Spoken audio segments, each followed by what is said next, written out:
August bled into September, and as fall ripened, we found ourselves in October without any news or update. As days and weeks flew by, knowing my October birthday was quickly coming into view, it seemed to be less and less likely she would be coming home with us this year. But I didn't give up. Clinging boldly to the words in Matthew 17:20, I kept thinking of the mustard seed. Because you have so little faith, I tell you this. If you have even a faint spark of faith, even faith as tiny as a mustard seed, you could say to this mountain, "Move from here to there." And because of your faith, the mountain would move.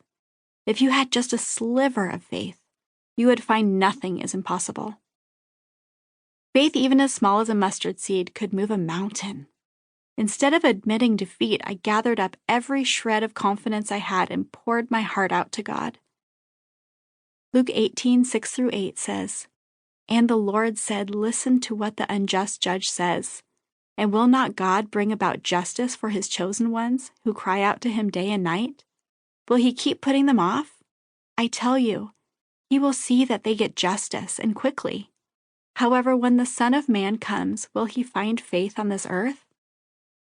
Perhaps God thought I was a bit of a squeaky wheel, but he also knew my heart and knew how badly I wanted this both for myself and for our daughter.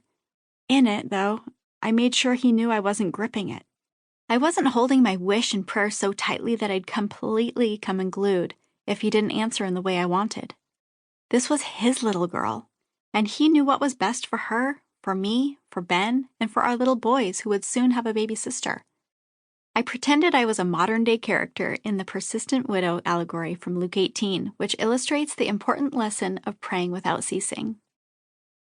Luke 18:1-5 says, "Then Jesus told his disciples a parable to show them that they should always pray and not give up. He said, 'In a certain town there was a judge who neither feared God nor cared what people thought. And there was a widow in that town who kept coming to him with the plea, "Grant me justice against my adversary." For some time he refused, but finally he said to himself, "Even though I don't fear God or care what people think, yet because this widow keeps bothering me, I will see that she gets justice so that she won't eventually come and attack me." I understand that sometimes God doesn't answer in the way we desire. There are moments we petition him with everything in our being, even to the very depths of our souls, and he is silent, or he gives a no.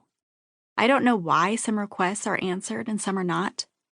I don't know why my uncle has been given such a short time frame of life when both his parents are in their 90s. Though they are alive, their minds are lost and confused. Maybe the Lord will provide a miracle, or maybe God is protecting him from the loss of his mind when he grows old. None of us, especially his wife and children, are ready to lose him. None of us will give up praying daily for a miracle. But perhaps the Lord is ready for him to be home in heaven, so he can welcome each of us into the gates of eternity when we walk through them. Maybe he's just the lucky one who gets there first. None of these thoughts mean for 1 second that we should put the brakes on how often or how intensely we approach the throne of God.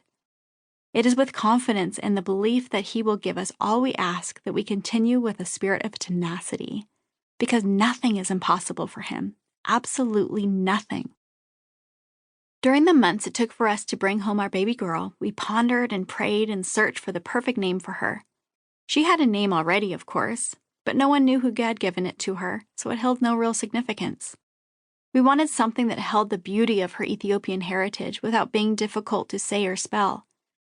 After weeks and months of scouring Ethiopian history and reading baby name book after baby name book, my eyes fell on the name Imani, meaning faith.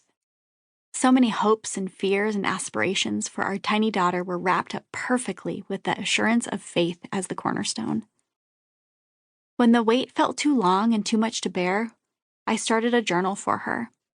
Part conversation, part pouring out my heart.